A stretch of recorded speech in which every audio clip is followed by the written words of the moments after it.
Well, good evening and welcome to this Sunday, December 13th edition of the Island Stats Football Show. Joining me is co-host Maceo Dale, Garrett Punchy Dale, and Coach Keita. First of all, we know that football has been put on hold like all other sports in Bermuda, well, many other sports in Bermuda, and we await to hear from the Health Department and the Bermuda Football Association on the decision of what's next. Where do we pick up? Where do we resume? How do we resume? And what do we look forward to? As we know, the football season did get underway. We will, at the bottom of the hour, be joined by the CONCACAF head of women's program and the BFA head of women's program to talk about the just released CONCACAF tournaments for women's senior league football. So at the bottom of the hour, we'll be joined by them. But we want to get through some of the highs and lows of the first half of the season. But first of all, obviously, big news yesterday with Johnny Burchell making his debut for Bournemouth. He was playing with the under-18s as a 15 and 16-year-old, and now he's made his debut at the senior level. Someone had something going off there. It's not me. What's that? That's not me. Okay. You can't hear Mace? I can hear you. Mace, you okay? I can pick you up properly. You can't hear? Can you hear Oh, me, okay. Mace? Here? I can hear you, Keita. I can hear Can you hear everybody. me? I can hear you. I can hear you, Yeah. Pancho. Okay. Okay. Okay, good. Well, obviously, what would be Coach Keita? What would be a highlight for you thus far this season? We're talking local football. Local, yeah. To be honest with you, highlight for me would actually be the emergence or the progress that PAC are making based off of where they started. Keep in mind, I haven't seen many games, but for me, that would be the highlight for local football. Yeah. What about you, Maceo? What has been the highlight for you thus far? But I have to look at it from a coaching standpoint. What I do recognize from coaching is that there's proper strategies going into games and proper game plans that they're trying to implement.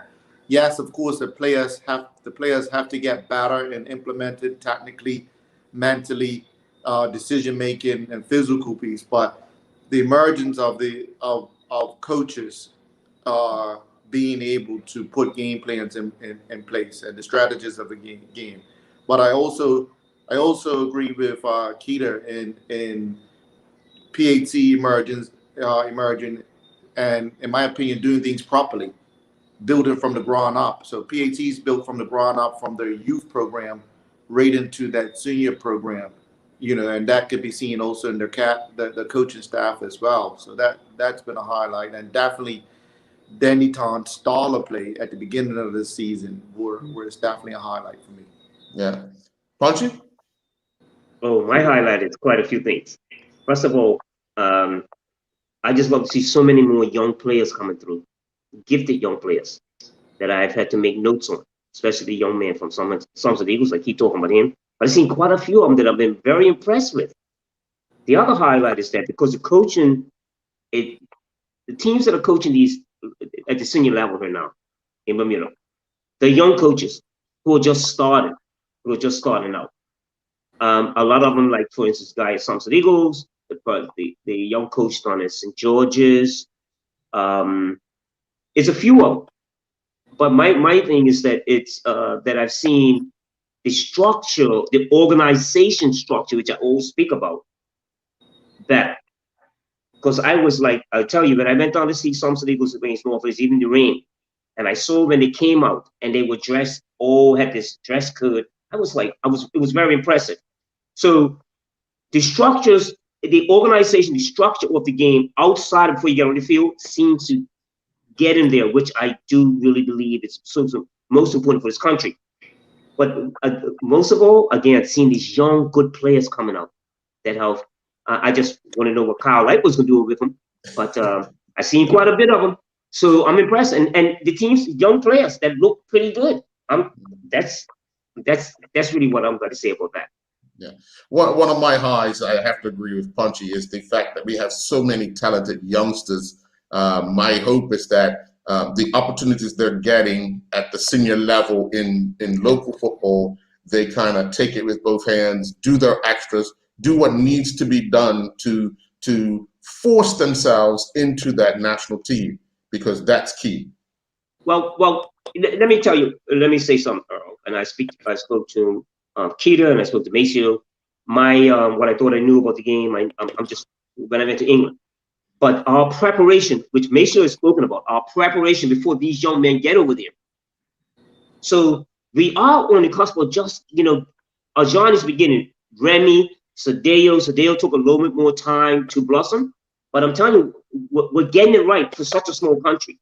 But it's going to take people like Maceo and Keita and like ourselves to kind of. This is the first of what Bermuda's been missing. A show that's directly committed to find out what we've been doing wrong and ask the question. And so I'm happy. I'm really happy what Johnny has accomplished. Very hard working young man, good personality.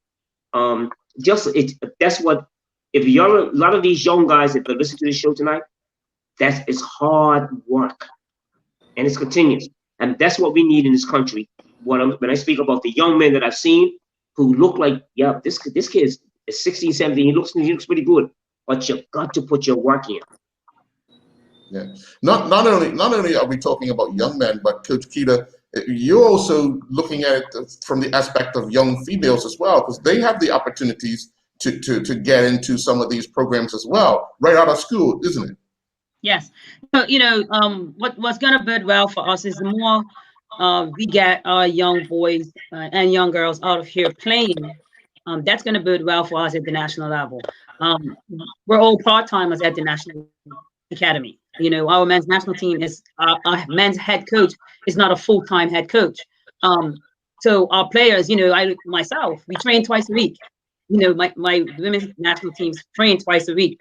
Be it nowhere else to train, or it's a part-time job. I'm a teacher as well as a mother and a wife. So we have to try to a level where we can have players training more than twice a week.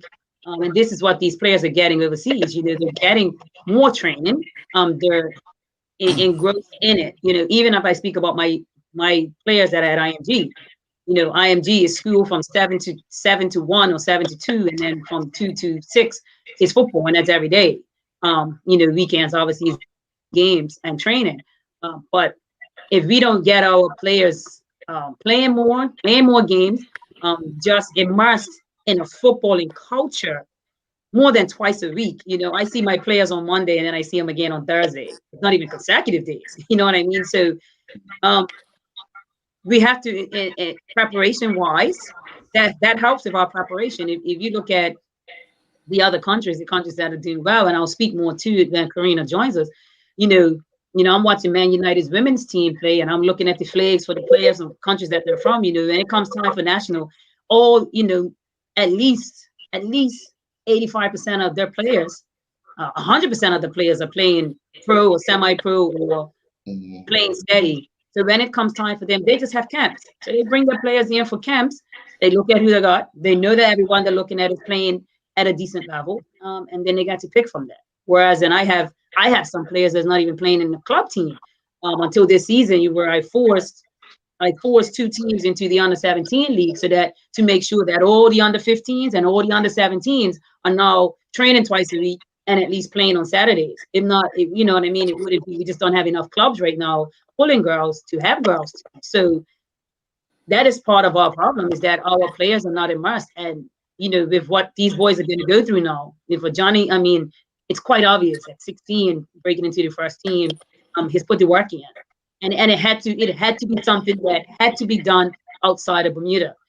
At where we're at right now, we're not going to create those players because we just don't put in enough time, and it's through no fault of anyone. It's just how it has been, and until we can change that on island, and this is where, you know. So I know you have like Kenny, who does a morning program. I don't know how many days a week the children go to that, but I believe that's as close as it gets, right, to having a child doing football skill type stuff.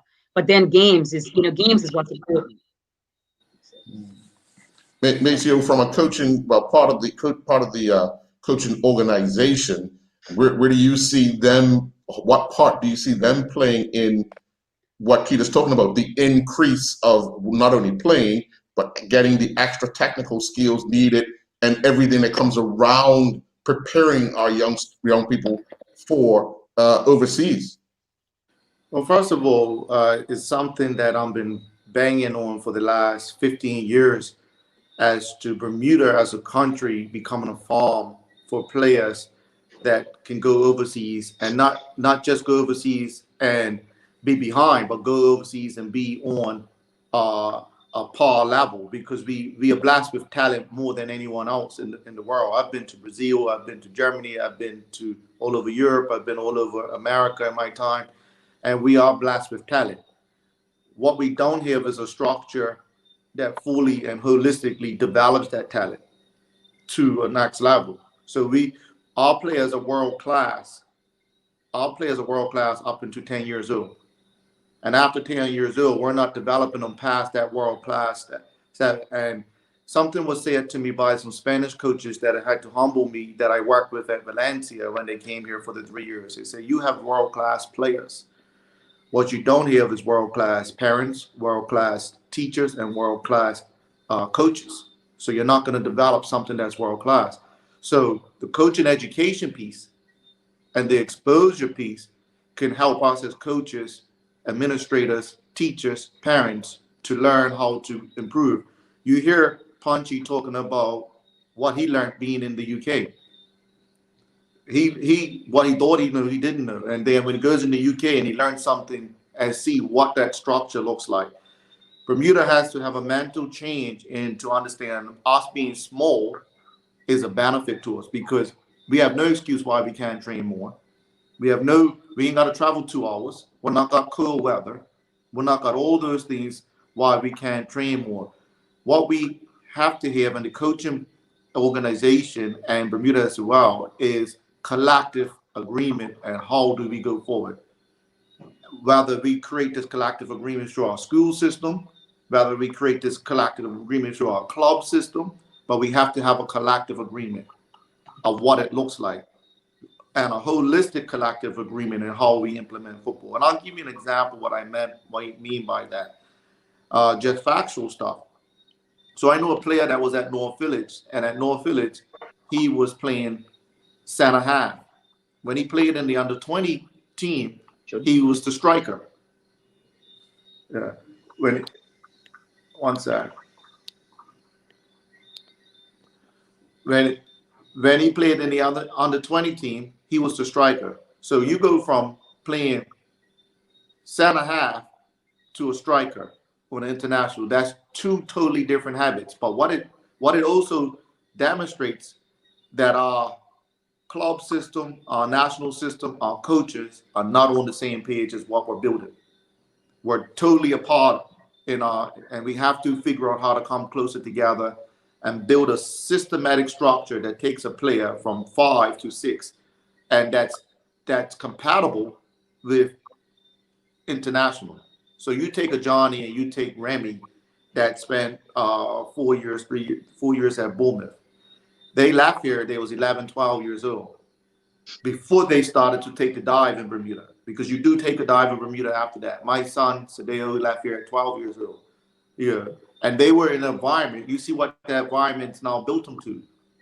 You know, you heard the commentator the other day, Johnny coming on. He's a bit slight, but he's got top clubs looking at him. But of course, there's a belief system in him with his technical ability. And, you know, it was created right here in Bermuda. So I tend to look at it a little differently about players having to get out of here. I tend to look at it from a perspective, we have to do better to prepare players. So yes, they have to leave around about 16, after 16, 17, they have to leave for that progression to keep going on and put them in a big set. But we're going to do better here to develop them. You know, we could all identify that there is a shortcoming. I think now's the time to decide how we're going to make the correction. You know, we in all conversations, you can go to any conversation in football and you will hear somebody say, well, this is the problem. This is the problem. We need to stop saying this is the problem. How do we fix it? Let's have the wide conversation of how do we fix it. And nobody's going to have the one miracle answer, but we have to be looking to correct the shortcomings to ensure that 5, 10 years from now, we're not watching having the same conversation. Yeah. Well, excuse me, Earl, for butting in. I'm hoping that this conversation will come up. This particular subject will come up. See, some things we were doing with Kenny. First of all, with Sumter Eagles, and he had this tournament up at I forget the school up there at Heron Bay. Yeah, when I first started coaching in Davids. Yeah. See, there are structures that were in place. For instance, how David Bascom's 6-a-side tournament, I thought it was good for the development of young players. I mean, you know, that's the structure. In the summertime that these guys were playing, some of the best players like my son, they were all playing in these teams. So you could see that something was happening. We would produce these particular off-season tournaments, or whatever you may call it, was really helping with development or structure in the country. For instance, at North Village, we used to have all these tournaments that were actually benefit matches for Tansy, for people. It's all stopped now. I'm like, why is it stopped? Why don't we have something? And at the end of the season, North Village used to have, I'm sorry if I told my North Village, but anyway, they used to have 7-a-side tournaments where I was my first coaching things. I'll be coaching against my nephew Patches. I'll be coaching against Maceo maybe. Why is it stopped? I'm saying that's what we're looking at now. Why are we not producing more players, which Maceo is talking about, like assembly line players? Because this structure has stopped. Good Fridays, it's like all this is just stopped. And so my point is, we must get back down to stuff like that and ask the questions. Well, what can we do in the summertime? Remember, this country plays cricket also. So what do most of the players, the footballing players that don't play cricket, what do they do all summer? Yeah. You're right, Punchy, because I remember in St. George, we used to play 7-a-side in the summer months as well. The problem is it's kind of one of the bigger problems, and I think I'll get Keita to smile when I say this. It's generally 1 or 2 people that run it every single year. Like she's been running, you know, like she was running the women's program, her event almost single-handedly. If they would have stopped, the whole thing would have stopped. So what we need to do is kind of organize, or the clubs need to organize themselves to go back to having those type of things, but have more people helping out. So if somebody can't make it on the day, the whole thing isn't shut down because Punchy's running it and only Punchy could do it. Well, you bring up an interesting point. And because just like Punchy, because I know North Village, I can speak to that. I can remember 2000, and because of John's success and Rema's success, I just went back into my rackets and I pulled up a racket from 2010, 2011, where they first played their first competitive matches for North Village in the BFA League. And I look at the list of players that North Village had, and I look at the list of coaches that they had. So this is exactly what was happening, having coaches. Now, what I had to do coaching-wise is go outside the norm. So I had to go outside the norm of North Village coaches that just so I had enough coaches, and I had to teach from new because you couldn't fight the old and get them to culturally change. I had to bring in new people, to coach. And Shannon was one of the new coaches. Shannon Adonis dad was one of the new coaches that came in. So it wasn't the norm historical North Village coaches, and that didn't go over too well. But here's another point, a factual point where clubs have to do better is I know out of those players from our U8s at that time to our U16s, only 5% of those players actually play for North Village. Only 15% of those players are actually playing football. So 85% of those players are lost to the game. And we have to start asking ourselves why, because we're not evolved. We're not involved in technology teaching them. We're not involved in psychology. We're not involved, and they're bored. We're bored the kids. We're bored them because we're not involved, and they see the EPL. So I talked to a Remy. I've talked to a Jacani. I've talked to Sadeo. I talked to all the kids that overseas, and we're boring them. We actually are boring our kids because we're not involved in our game, and we're losing them to sports. Yeah. So Well, again, we can have this conversation and see the problem. The solution is collective agreement of how we build a new structure of delivering the game. Okay. And delivering the game to create an international player here. And it's not far-fetched because I always hold this close to me. Jamaica built a track and field school structure that created the fastest runners in the world. They did it. They created them in Jamaica. They actually did it. They created them in Jamaica. So 400 meters down, they have the fastest men and women, and just continued. They created programming. They gave them good information. They gave them good training. Now Jamaica as a country is partnering up with Germany. So now you're going to take the Jamaican aggression and you're going to partner up with the German organization. You know what that's going to do? So we have to be humble enough to learn from other people and see how we can grow, because we're not a unique. We have to be humble to learn from other people how to do stuff. And we have to be inclusive. That's the word that I always need to use. We have to be inclusive to people with different perspectives that learn to work together and get cross emotions. We have to get cross our emotions and learn to work together to build a game. Excuse me, I want to add to something that I also thought. I came up with this concept, which I learned in England.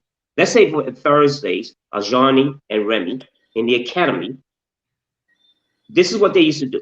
They had already, the academies at Bournemouth would already instruct the schools that on Thursdays, these players are going to be with us for the whole time. There you go. It's the structure. I was like, this is the first time when I said, I'm going to try. Let me tell you what with Johnny and Remy. Let me tell you how it works. What I noticed. Well, I'm sure it works throughout Europe. So what used to happen on Thursdays? I used just take Remy at 9 o'clock in the morning and drop him off. It was always agreement between Bournemouth and the schools and all those players that they will be the whole day football, schoolwork, technical ability. It was inclusive in 4 phases. As Johnny and Remy were going through, I was like, wow, this makes sense. So my thing first, when I first came back, I was like, why don't we try this? Why don't we get the best 10-year-olds or even the girls and have Keita? Wow, this is Keita with the girls. Give them to Keita for the whole day. The teachers will come in, they'll do 2 hours of homework, or give young under 10 with Andrew over Dennis Brown. So so what you've done, you created almost a professional environment, a thinking environment in an amateur environment. And I was like, this could work. I think this could work. But when I mentioned that, they were like, oh, the schools are not going to believe that. Well, where are we going to go? See, it works if we would just try something different so we can get prepared, like Maceo was saying, an assembly line. Give them to Andrew for the whole, for the whole Thursday. That means they're looked after. Do you know how many young parents, if you get 17 of them, do you know when the next parent say, look, I want my son in that program? That means they're getting everything. They're eating well. That they know for the fact of what they're going to be, what time making, dress code, behavior, also mental approach to the game, mental approach to training. But we got to try something different, because that way it's not working. That way it's not working. And the reason why, let's just try it. Yeah. Let's try it. It's getting the people that are in the position to understand if we don't try anything, we're going to have the same things. We need them to understand we have to try something. I think and see, let's be clear. We're not just talking about football. We're talking about our sports around the island and our young people. Well, I think it's becoming a reality in our country that sport is a realistic career option for people, because we're a global world now. So it's a realistic. I mean, we could talk about snapper. What are name? Torian Manders. Yes. That he's got a college education in psychology. He applied his stuff trying to be a professional. Now he's working at Cedeo's Academy. He's working at Cedeo's Academy as a coach. It's a real sporting education career is realistic. Whether you're playing, you're coaching, you're cutting the grass, you're doing VAR, you're doing media, is realistic. So the conversation we're got to start having in this country, like I know in the UK, that the sporting industry is 25% of their economy. That's a big chunk of their economy from a sporting industry. They have sporting schools that are teaching you different things. It's realistic. Bermuda, and it's very realistic in Bermuda if we think globally. And we become this farm for athletes. Come on, Florida is the best in the world. She's a Bermudian. She's the best in the world at what she's doing. Remy at 16 and Johnny at 16 at West Ham and Bournemouth. That's a big deal for a little country. So that tells us realistically what we're capable of, and we're gonna start making people believe it and see how we sustain it and we grow it. Not just the sporting wise, but the business piece of it too. Yeah. So that was gonna be. I was waiting for my time to get here. You guys were kind of having a go run there. So, well, just a heads up. I know these two guys are. Trust me. I know my whole life. I just know. Just wait your turn. It'll come. Hey, just a heads up, bro. I might have to check out because the plane has landed too. Okay. Yes. I got a text from my son. Okay. He's landed. No problem. Go ahead, Keita. This stuff sounds so amazing, right? And I would love to. I would love to be that person. I would love to have that as a full-time job. MSA is not going to agree to let me go to BFA or wherever else all day on Thursday, because they have to find a sub to teach my classes. So, it's above my pay grade making this happen. I totally agree with everything. And we're seeing, especially on the female side, guys come to BFA on a Saturday, the amount of young girls from the U9 age group up to the U17 age group that's playing football between 2 o'clock and 8 o'clock that night is absolutely amazing. And every time I'm there, I'm looking at those U9s and I'm like, it's like Macy is saying, 85% of those girls, are they going to still be playing? Am I still Vance, Aaron, and myself, are we still going to have to continue to work overtime? There's been many sacrifices to get to the level where we're at. Are more people willing to come in and be a part? And as Macy said, we have to be humble enough to be able to receive ideas from successful countries even. But it's a lot of work, a lot of groundwork, and it's difficult when you're working on a part-time basis. Trust and believe. I wish if I was a full-time coach, I wouldn't have to sacrifice my sons as much, my family as much, because I would have that football during the day or when have you in and out of the schools if I have to have a set day where I do that. And then evenings, you know, if I have a national training or what have you, you know what I mean, I will still be able to spend time. But right now, it's like you have training, you have work, you have a family. You know, it's, you know, Andrew and a Kenny who maybe don't have any, is a footballing people, probably be the only ones on the island right now who are just footballing coaches that will be able to do that. You know, whereas in our players that are traveling overseas, so there's boys at Bournemouth and at West Ham, they're with people that's their full-time jobs. So you know, they're in a situation. I know that the coach at Ramis coach at West Ham ain't got to leave training or the next morning get up and go teach a class or go work in an executive office or go work on a trash truck. You know, he getting up in the morning, he going to West Ham to say, okay, this is what the plan is for today. And the boys come in, this is what we're able to do. So, you know, I mean, I appreciate and I love the work that our overseas players are getting. I mean, I got more girls overseas as well right now.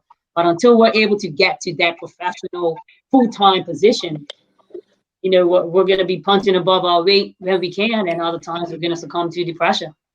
Yeah. We're going to take a commercial break, and when we come back, we're going to be joined by Karina LeBlanc and Cherise Bean. So we'll be right back, okay? We've already sung the praises of Welch's famous grape juice, so helpful and refreshing, a truly great family favorite. So with the festive season fast approaching, remember to stock up on Welch's sparkling juice cocktails, flavorful and thirst-quenching, another celebration of the greatness of the grape. The Welch's White, Red, and Rosé are all wonderful on their own, but for a special seasonal treat, try Welch's sparkling juice cocktail in festive punch recipes, garnished with cinnamon sticks or fresh cranberries. All non-alcoholic and also festive. Lindo's, why go anyplace else? Okay. And welcome back. As I said at the top of the show, we were going to be joined by CONCACAF head of women's and Karina LeBlanc, and the Bermuda Football Association chairman of women's football, Ms. Cherise Bean. Well, first of all, ladies, welcome. Thank you for having us. Hi, guys. Great day. Well, we got the announcement earlier this week that tournaments for women, senior women in CONCACAF were announced. Karina, can you explain how these actual tournaments came about and what was the process and how long it took to get it off the ground, kind of thing? Well, I think one of the things with hiring my position was how can we grow and develop the women's game in CONCACAF? We have the World Cup champions, we have Olympic champions, Olympic medalists in Canada and the USA. But the reality is we have 41 different members associations. And what can we do to grow the entire confederation and not just the top two? And it was one of the beautiful things. You guys may know I played for Canada. I was a goalkeeper, so the best position in the world, which everybody will laugh at. But I had the honor of winning a medal for my country. I played 18 years. And sadly, I never got to travel and really play within the region. My parents are Dominican and Jamaican, so I know the power of the Caribbean. You know, I traveled through Central America for different reasons, but I never had the opportunity to actually play in games. And we know the importance in traveling around and speaking to the presidents and the general secretaries, especially in the women's game. You have to see it to believe it.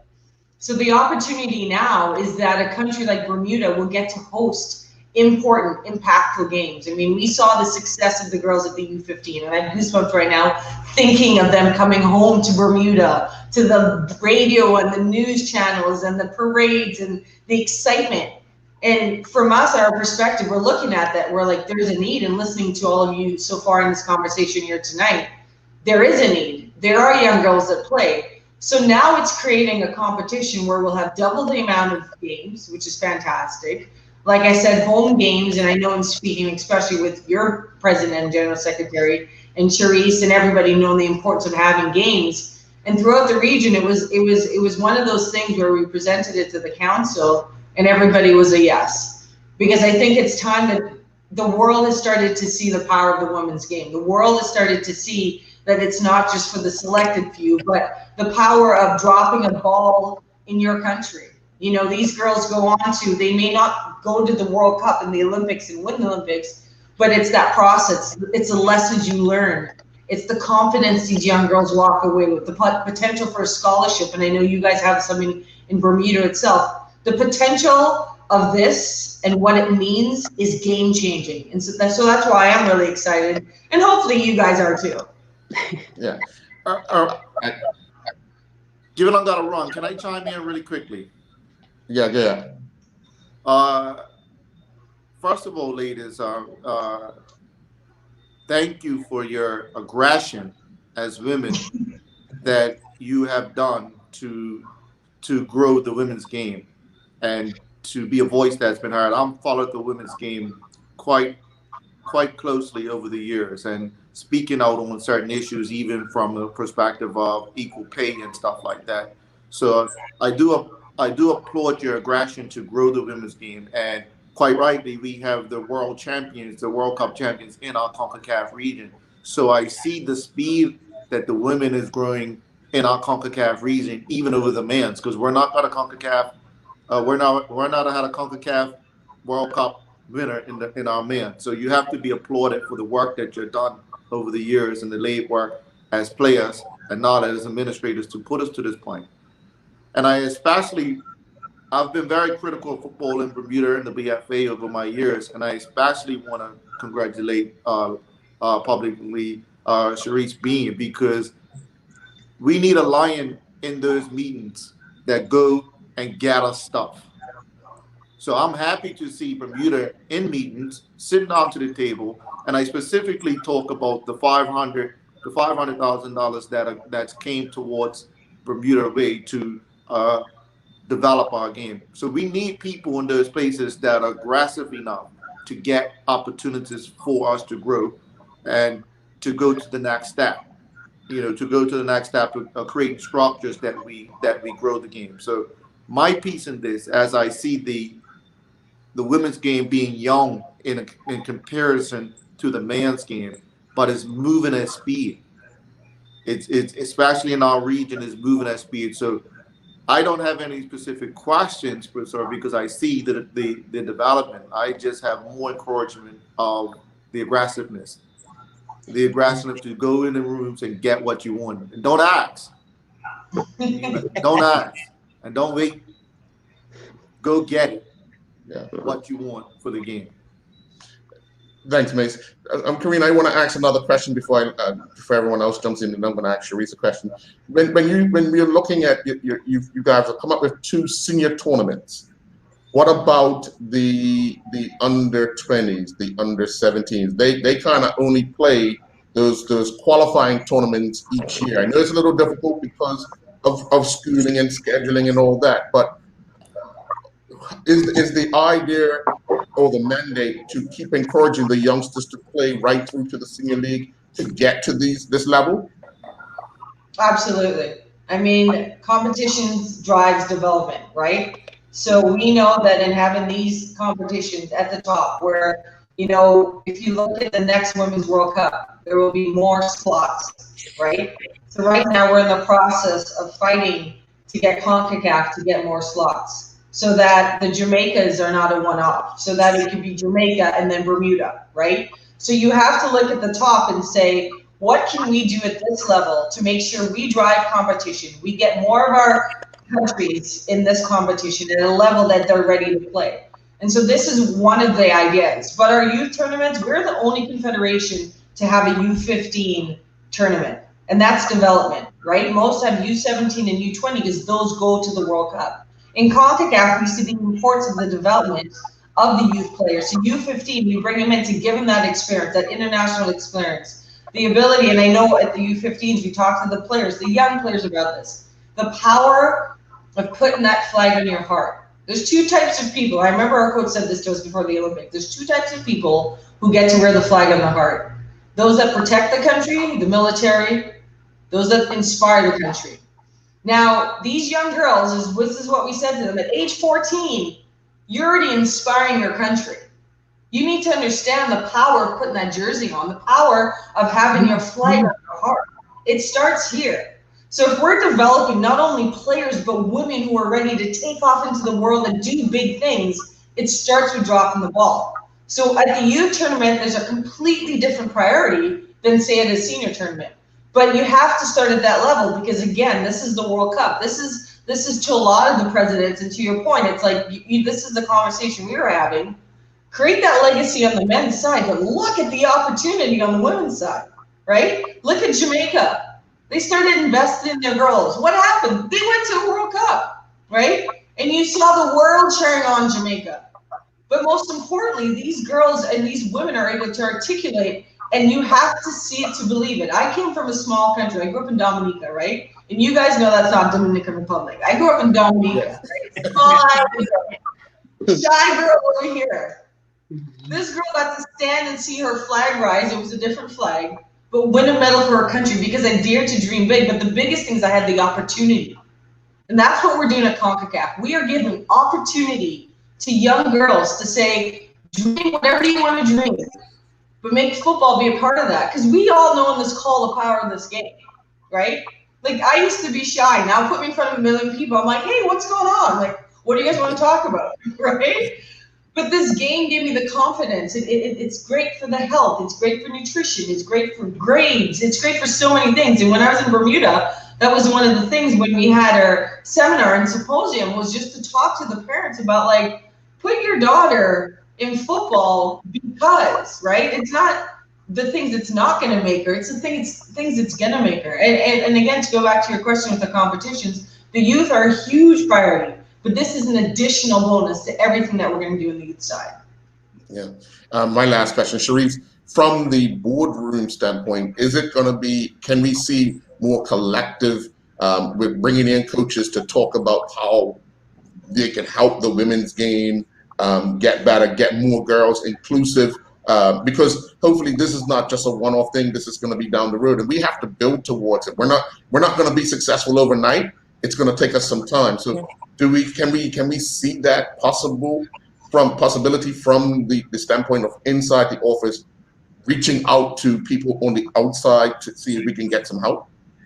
Yes, most definitely. And again, thank you, Karina, for pushing for us and for everything. I know we talked about it 2 years ago, and you said you're going to make it happen. And with the strategic plan coming out, it was in there. You said it was going to happen. So it's nice to see that. And we here, we're not in the office. We're not good until we have our coaches on the outside who are also good. And Nikita, Vance, and Aaron, they give their all. And like Nikita said, she gives her all. And we know that they're not going to be around forever. So yes, we do have to push that part of the coaching experience and reaching out to other coaches. But we want them to come in wholeheartedly, not just because it's a new competition and they see a Nations League for women, but they really, really, really want to be in the women's program. Nikita is dedicated.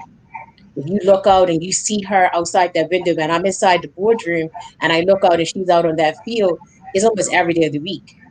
And, we always smile and we say, that's that girls team that won the under 15 B tournament. Nikita had them when, we don't have club teams. Nikita and her crew and her coaching staff had them teaching them skills day in and day out. And if you would have seen you saw the final product, but if you saw from the beginning, so I know that we have to reach out to other people. We also want them to reach out to us. And we know that we need additional coaching staff because again, Nikita and Aaron and Vance, they do a fantastic job, but we know we need additional help, but it has to be the right fit. Working with girls and women is not the same as working with men all the time. And so sometimes you have some people who come in with these expectations that don't understand that these girls are so social. They have it. That's the difference between girls and boys in football. The girls are social. I'm coming to be with my friends. I mean, we literally went from saying, open girls football, bring a friend. 1 week we had 30 children. The next week, everyone brought a friend. We had 100. And so we built on that, and girls are social. And so coaches have to understand, and we're going to be coming in the new year, we're putting something together with Maurice and the staff are putting things together to have a women's coaching course. And so we know what we have to do. We have now the funds and the capability to do it. So it's exciting to know that FIFA and CONCACAF are pushing right behind us in what we want to do in our strategic plan. Yeah. Coach Keita, I know you got some questions. Can I just give credit to the women on this call because I was in Bermuda And I always have time for Bermuda because, listen, the passion that these women have and the fight that you, to your point, Earl, that they have. And I want to thank Mr. Dill because this is what I love to see. You know, on a Sunday night when I get in a call and everybody is talking in a positive way about women's football. Like, this is what excites me. This is what makes me want to get up early in the morning and work, you know, and it's leadership. Like our president, Victor Montagliani, and the leadership that you guys have, and President Wade and David Sabira, like everyone, like it's so inspiring. So I didn't mean to interject, but everybody on this call, thank you, because this is why we do what we do, and we got to move forward, but we got to do this together. Yeah. Good.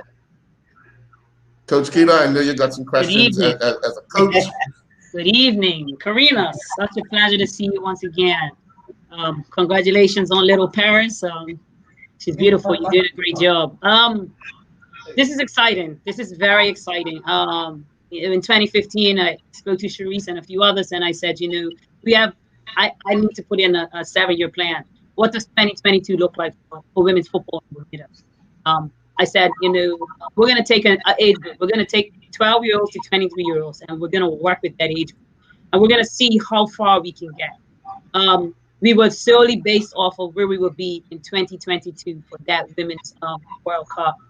And thus far, under 17s made it to the championship, under 15s have won the championship. So we kind of have had some success meeting up. So when Sharice sent me that message last week, I didn't even see it. And then she called me. She's like, girl, look at your phone. And I looked at my phone and I was like, oh, wow, this is real. This is happening. We've been telling the girls it's coming. Something is coming. There are people working behind the scenes to make this happen. And I can't tell you how happy I am, how excited I am, to the point where ever since that message from Sharice, I've had 3 meetings. I have started putting things on paper. I have started writing down names. I'm starting the ball rolling. I'm excited. I can't wait. For me, I'm not sure how much of this information you will have, but how are we being ranked? How is the tournament actually going to be run? And I'm asking as a coach because I just now gotta figure out what preparation really is gonna look like for me. You know, am I preparing to play this group? Am I preparing to play this group? And all preparation will be to play at our top level, at our highest level, and picking the players that we think.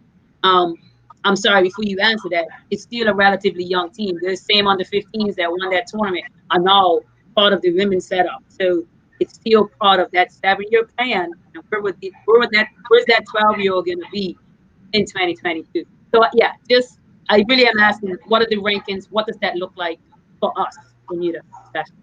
So it will be the CONCACAF rankings, which are based on not just this year's cycle, but, you know, previous years. And then the CONCACAF rankings, you'll be broken into 3 different tiers, right? So the competition coming up now, leading into the World Cup qualifiers, will help your rankings leading into the Nations League. Does that make sense? Yeah. So to stress about where you are now, I would say there's a lot of different of our members associations in the same position where we haven't had them a lot of times to play games. We want to make sure we're in the right group, but this is the whole point of this competition, right?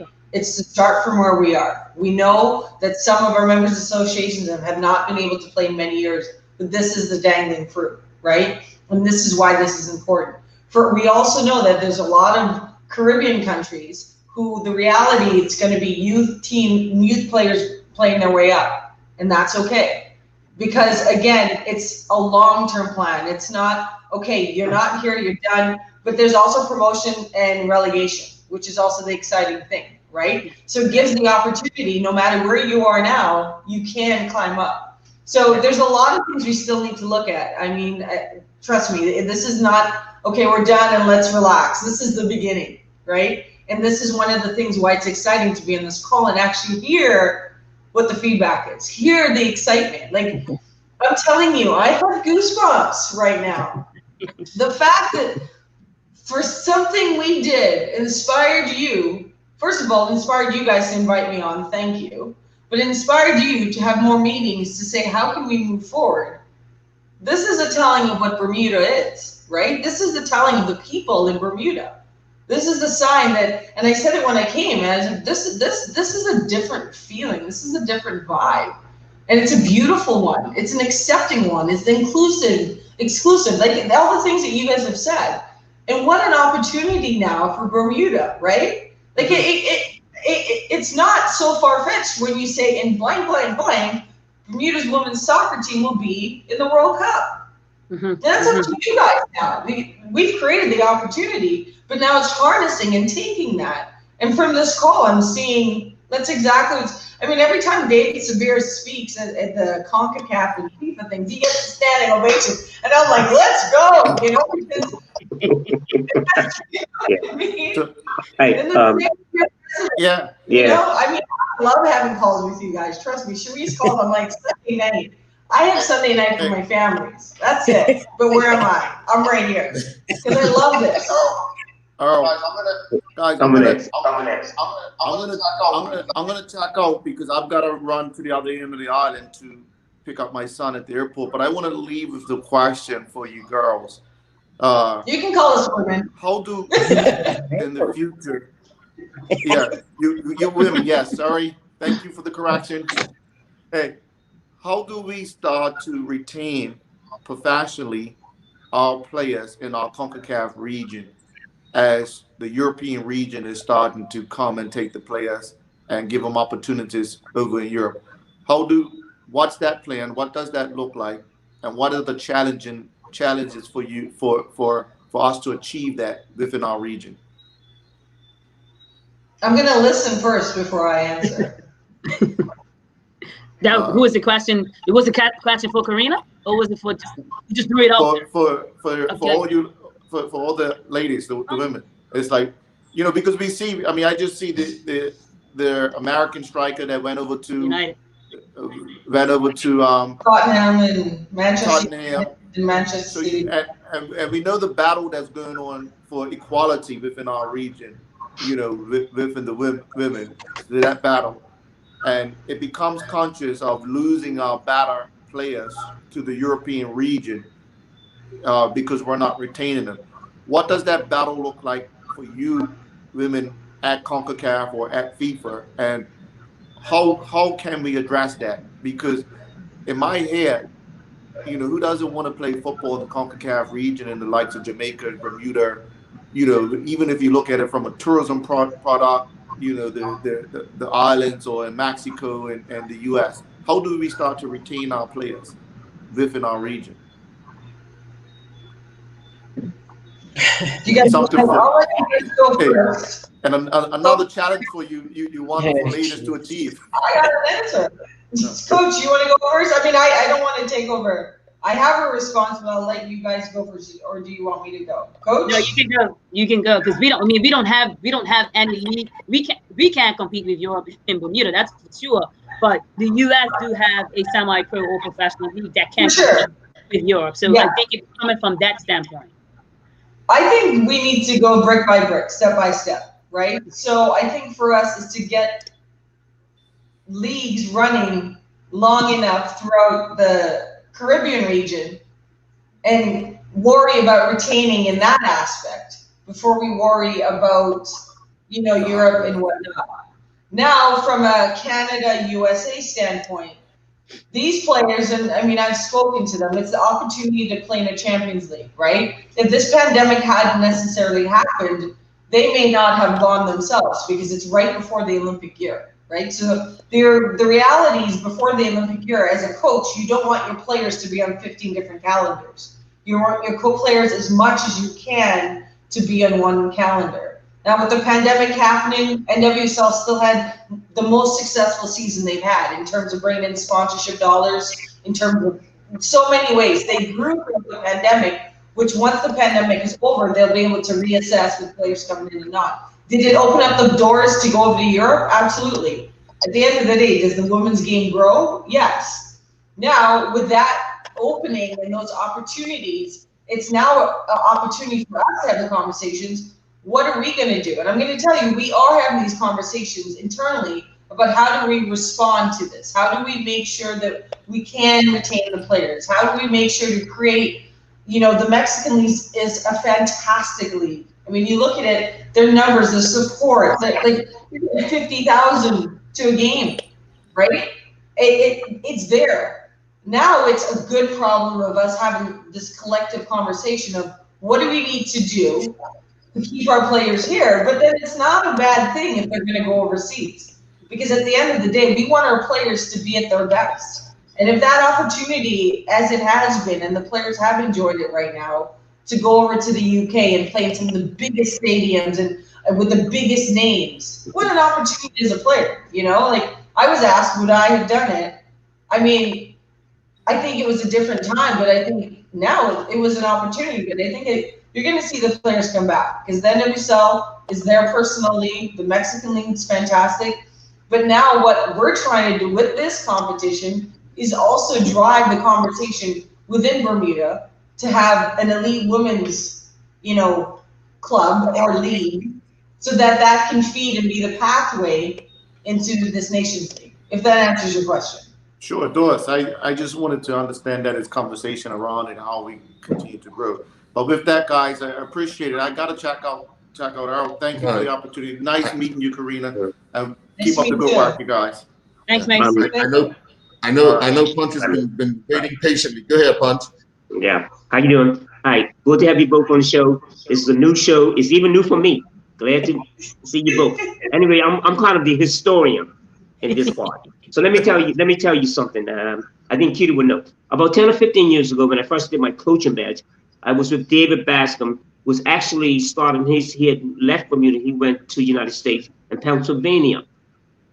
And so I used to go up in the summertime for 3 weeks, actually a month, and do coaching with him. And the first time I had coached these young girls, and these young girls were so energetic, and I was like, whoa. I said, what am I supposed to do here? David says, do the same thing.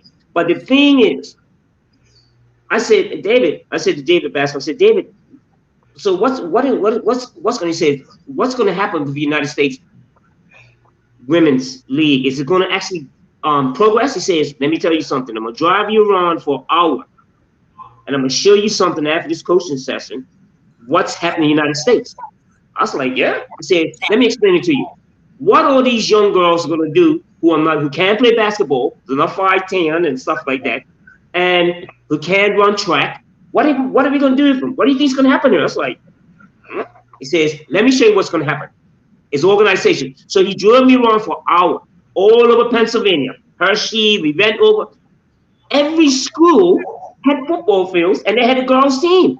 He says, trust me. In 10 years, I'm going back 10 or 15 years, I'm a historian. He said, trust me. Watch what happens to the United States and Canada. And I am living proof that it works. That's what he told me 10 or 15 years ago. I was like, wow. And he said to me, aren't young girls easier to coach than young men? I said, yeah. Yeah. So anyway, the point that I'm making here, just like Bermuda in the CONCACAF region, is that there was a vision in Canada, I'm sure. There was a vision also in the United States. Look where you all are now. We are a smaller nation. I know it's going to take some time. Keita, I bless you for the results that you will achieve under such stress. What's the limitation that you have? But I always thought, I'm asking a question for you, Katrina, and Ms. Bean, right? I'm going to tell you something. What is it that a small country, because I know that David also told me that in the schools, they have the best coaching. So is that also a problem for us in Bermuda, that we're not getting at the, Keita's one of, I mean, there's not so many people like Keita. But what is really happening in our country is that we don't have enough at the school level. And I thought that's what David made it clear to me. That's what I learned. That if you can probably explain to us what we need to do at the school level. That's what I want to know. The development at the school level. I can help you, Reese. I can help you out with that one. With the schools, right? You're gonna have in most schools you have PE teachers, right, that have their specialties. There's very few that don't have any. For the most part, most PE teachers have a sport that they are very comfortable with, they are very good with. And they probably will want to push their sport as much as I want to push football. I wish that every school can enter a team in the league, as does Sharice. I mean, it would make her job so much easier because every school will have a team in the league. She just has to work on the schedules. Me as a national coach, I just have to go around and scout. You know, I don't have to even get involved in the club level football. But you don't have enough people that's willing to do football. So you have a lot of PE teachers that's not willing to come out on a Saturday evening and coach the girls football team. We have leagues. We do have girls teams in primary, middle, and high. We have a classroom teacher that may coach them. But we don't have enough. We don't have enough people that's willing to say, you know what? No, you're not just gonna play against a primary school. Prospect, you're not just playing Francis Patton on Saturday. Prospect, you're gonna play PHC. You understand what I'm saying? So right now, the only schools that have teams in the league are Work Academy and BHS. Yeah. Right. So it's a manpower thing. So whilst I agree with you, and the schools have them, and that is the job, and that person knows that this is what I do. A lot of times in schools, you have a non-PE teacher who is coaching the football team. So, you know, it's a commitment thing. It's now, am I going to get up on a Saturday morning to go and coach these girls in a football match? And we don't have anything that says they have to. You know what I mean? It's got to be something that's intrinsically motivating for them. And that's where we're at. I would agree with Keita on that. Also, I think that not just the schools, but you need to get the clubs. And this is something that we've been working on. You know, at this point, we have 7 clubs that are involved out of all these, and I guess out of 7, 2 are schools. And so we need to get the clubs to start, you know, saying we're going to take on women, girls football and build a program. You know, it's a lot of times some clubs don't want to open up themselves to a girls program, but I think outside the schools, we need to have the clubs come in. You know, right now we have PHC, Dandytown, Young Men's Social Club, St. Davis, Work Academy, BHS, and we have that's the only club. Yeah. And then we have there's 4 the only clubs that have teams. 4 clubs, you know, that have teams. And I will say, and I'll say to Social Club and St. Davis, who just started out with 1 team, and I keep saying this to clubs, just tell them to get a friend. Just tell them to bring a friend. And St. Davis went from having 1 team last year to having 2 teams this year. You know, Social Club went from having 1 team, just 1 age group, to now having 2. At PHC, which is my home club, I started with just PBs, and I put up a picture of 4 little girls in boots. And from that picture, we got tons of calls.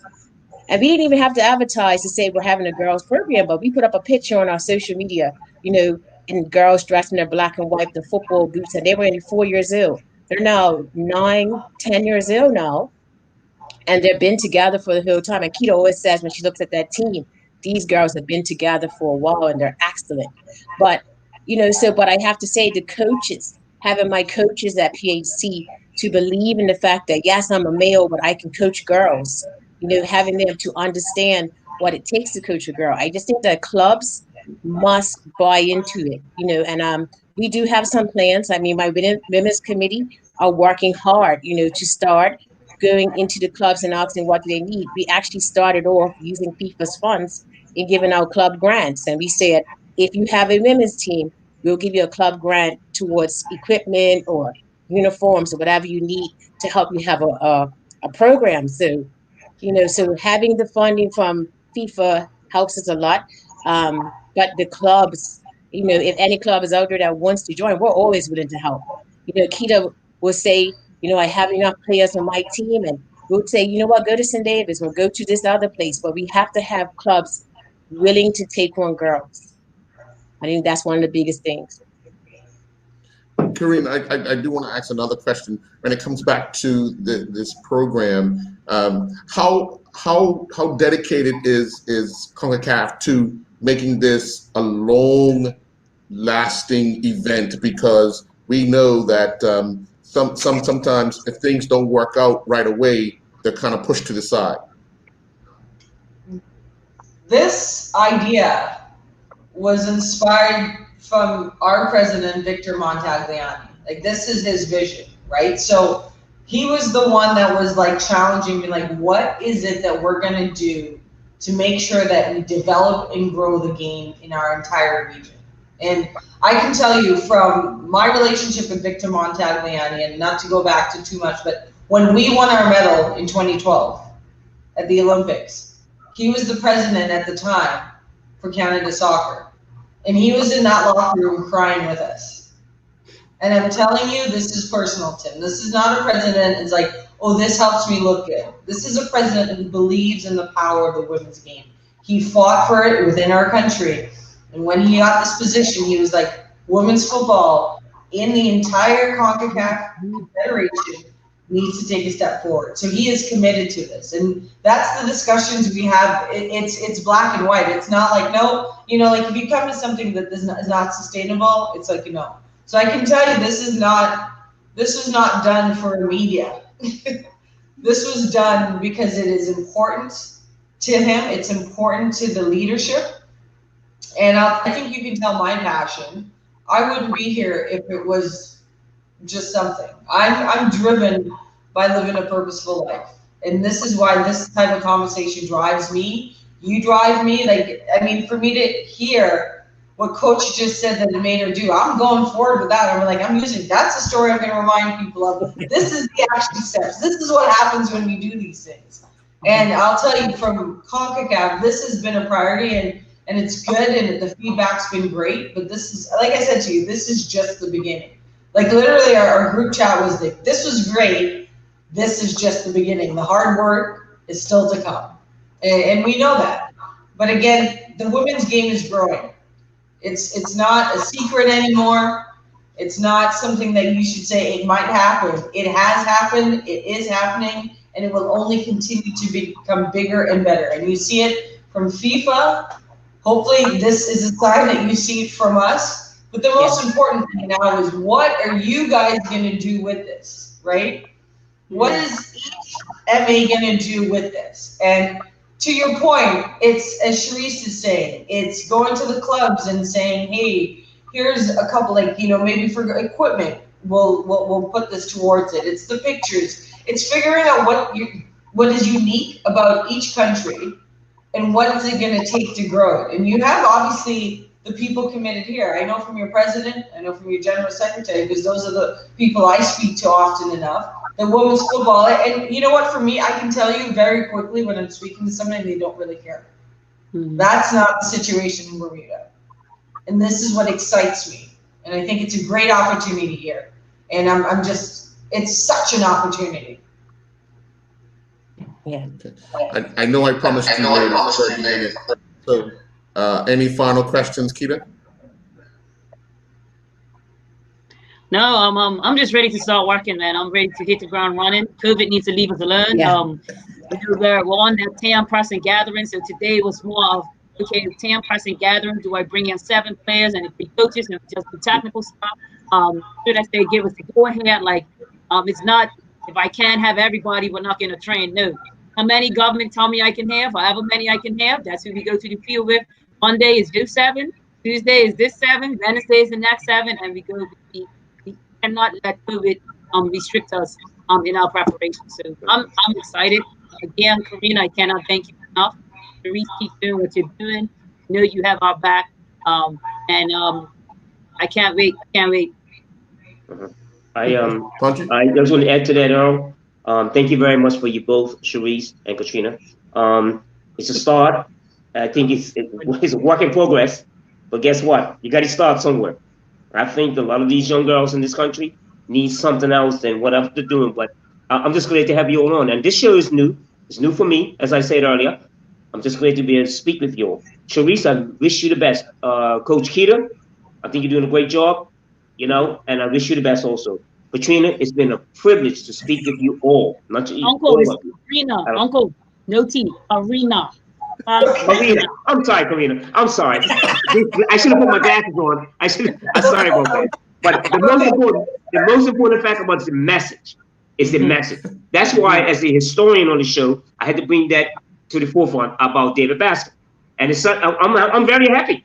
I'm very happy. Our country needs this type of shows. We need to discuss this, which is never existed before, but at least it's happening now. So it's a start. Thank you very much. I really enjoyed this conversation with you all. Yeah. Well, thank you very much, ladies. We do enjoy your company, and we look forward to more information coming about this new venture from CONCACAF, and especially the women's game. We look forward to it growing, not only in Bermuda, but for the region as well. Hang around, Coach Kita and Punchy. We're going to be back after this commercial break with an important announcement. Coconut oil has been popular here in Bermuda as a skin moisturizer for generations, but is sometimes avoided in cookery because of its unhealthy reputation. We've witnessed a change in attitudes as recent findings indicate that coconut oil is actually heart healthy and can enhance our immune system, increase metabolism, energy and endurance, and improve digestion. Nutiva coconut oil is a superfood in its own right, and this month we're featuring Nutiva organic shortening made with organic coconut and red palm oils and also hemp seed oils. Lindo's, why go anyplace else? And welcome back to the Island Stats Football Show on this Sunday, December 13th. The man that I want to talk to and talk about has vacated his seat. But Coach Kita, we have a very, very special announcement coming up, as we will be starting very shortly a football show that will feature members of the public who played during Punchy's era. Okay. We're going to be looking back at times when football was played, even when he was a young man. Just talking about how things were back in the day. We're not going to be comparing them to what we're seeing today. We're just going to be learning more about what the game was like. Punchy, thank you. Welcome back.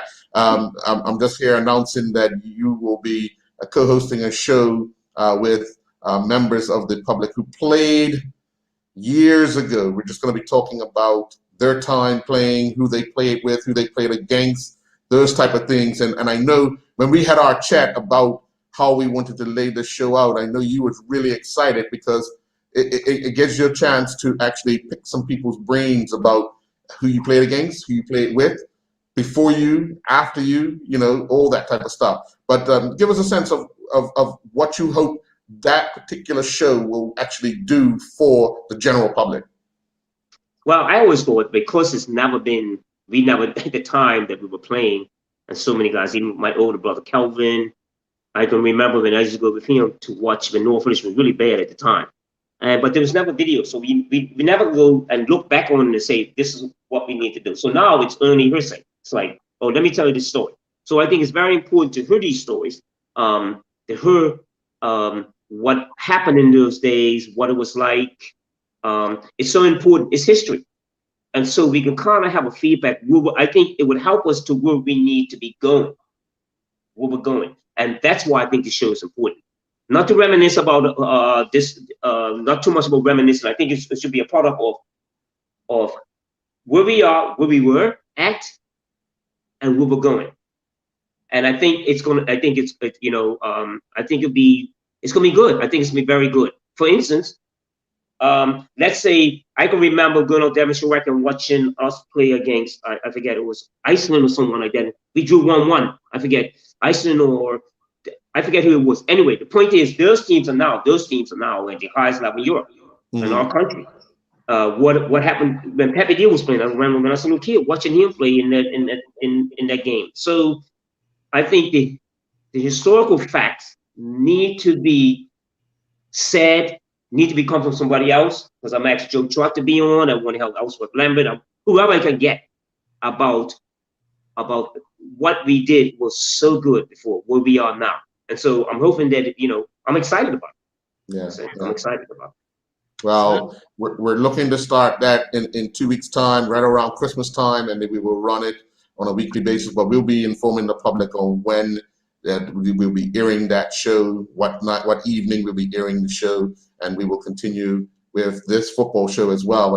Because I think it's well needed that people get an opportunity to hear from coaches, from players. We'll start introducing players to the show as well, and then obviously the next show we'll talk about remember when, like you said, the Ellsworth Lamberts and the Joe Trotts and the guys back in the day of how things were when they walked onto the pitch, out Devonshire Rec, out the box, out all these places that in my era hear about got a chance to see a little bit of it, but these guys actually lived it, played it, and so forth. So we'll get to that in a short time, and hopefully it actually sheds some light. And some of these guys who are no longer with us, their grandchildren and their great grandchildren get to hear about, you know, what they were able to, what their grandfather was able to do on the football field in Bermuda and electrify